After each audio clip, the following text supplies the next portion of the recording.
PEPPE, the lamplighter.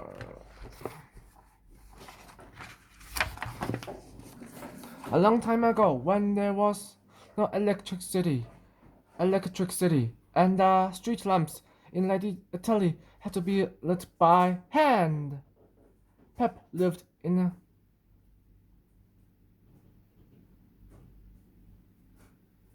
tenement on Mulberry Street. His father was sick and his mother was dead. So he was just a boy.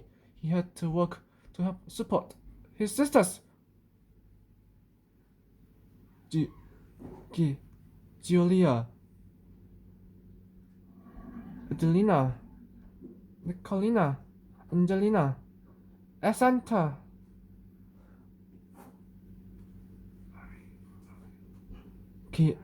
Marusia, Philomena, and Albina, who lived in Naples with her uncle, the priest,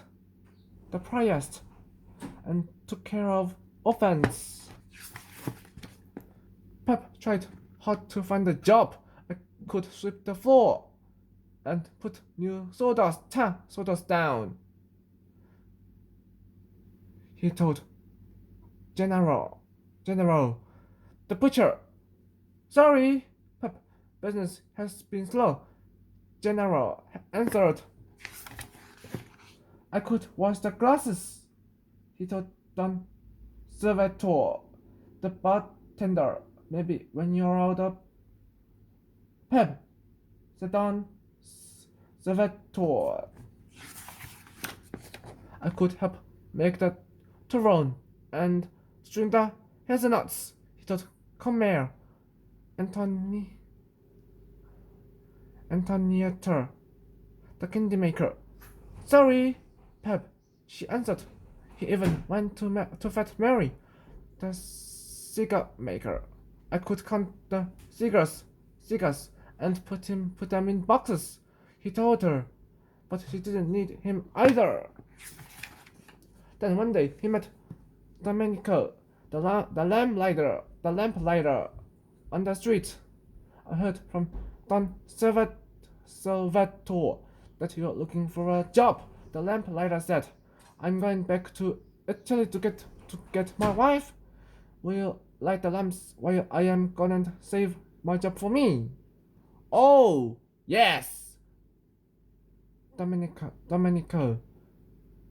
Thank you, PEPPE answered. Then he ran all the way home, anxious to share his good news. Papa, Nicolina, are you here? I have a job, he shouted. Beginning tomorrow, I will light the street lamps. Nicolina hugged him.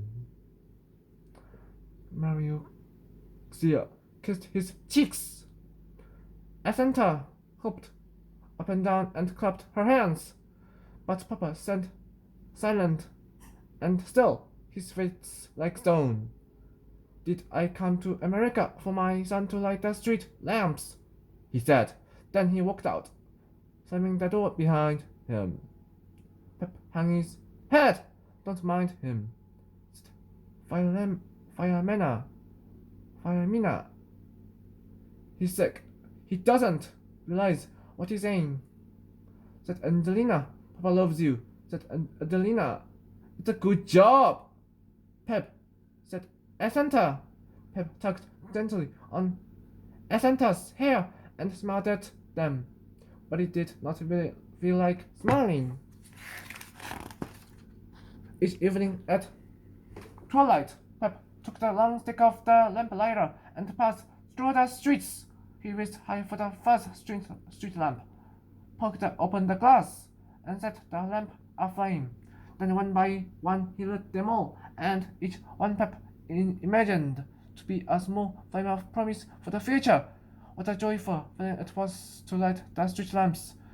It was almost like lighting candles in the church for special favors from the saints. This one for Julia, May she have the chance to marry well. This for Adelina. Adelina. May she have the dress she likes. This for work. For Nicolina in the biscuit company. Peacebook for Angelina. For many gloves to sew. This so that and Santa learns good English in the school. Good pay to embroider. I wish for Marusia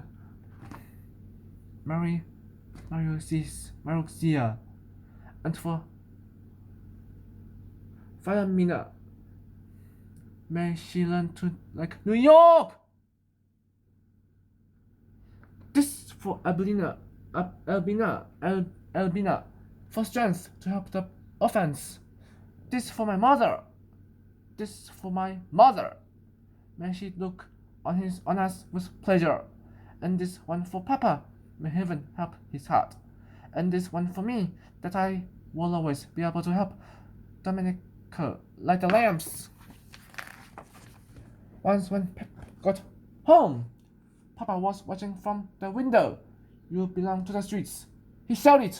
Pep sat on the stoop way past his bedtime, then cried himself to sleep when no one would hear. In the morning his shoulders drooped just a little. Hey, Pep, don't look so sad. That's Mary teased, and Pep tried not to. But Papa stayed angry. You never amount to anything. He grumbled. Julia took Pep's hand in hers. Don't worry about it, she told him. Look up when you walk. Nicolina, when you walk. Nicolina reminded him as he left for work.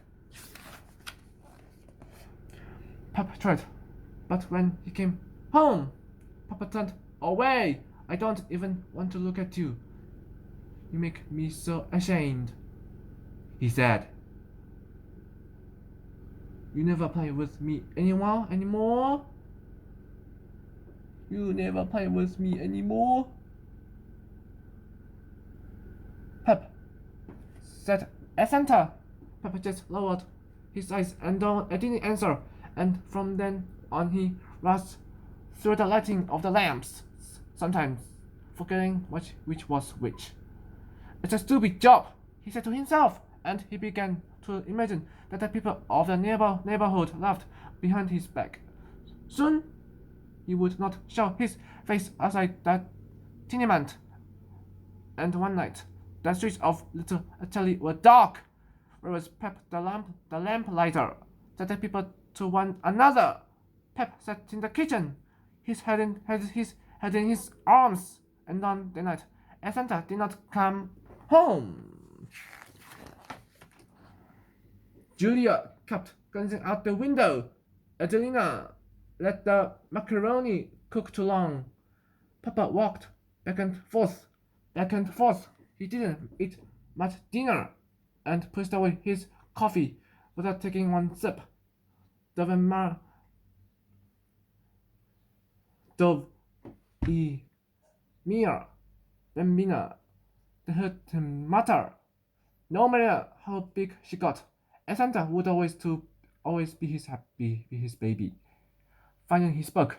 Pep, he pleaded, don't be stubborn. Light the lamps. Pep couldn't believe what he was hearing. But I can't light the lamps. Papa, he said. I don't want to belong to the streets. I don't want to grow up to be a beggar. You brought us to America to do better things. I have to study, to be a doctor maybe. The streets are dark. Pep, said Papa. Santa is frightened. Tonight the job of lamplighter is an important job. Please? Pep, at the lamps, you will make me proud. Pep could not refuse his father. Quietly he put on his coat and collected his things. Outside, he reached high for the first street lamp and set it aflame. Then, one by one, he lit them all. Each time he whispered, "May Santa be safe tonight." At last! Behind the last street lamp, the one that Pep always lit for himself, he found her. She huddled against it, unable to move for fear of the dark. He picked her up. "Why didn't you light the lamps for us tonight?" "Pep," she asked. "I'm sorry." "Santa," he answered. "Pep, when I'm bigger, I want to be like you. I want to light the street lamps. I think it must be the best job in America." "The best job," said Pep. "Wondering, you scared the dark away," Santa told him. Pep smiled and held her tail. He glanced up at the last street lamp. "You can light this lamp tonight, Santa." He helped her hold the stick. On the way home, Santa fell asleep in Pep's arms. As Pep walked, he held his head up, and his eyes were bright again. Pep walked into the tenement and climbed the stairs to the apartment. Santa was still sleeping. 6 sisters ran to embrace them both. Then they had to make room for their father. For the first time in a long time, he put his hand on Pep's shoulder. "It's a good job, Pep," he said. At the lamps, you're making me proud." So Pep lit the street lamps once again, pretending with all his might that each one was a small flame of promise for tomorrow, like it used to be.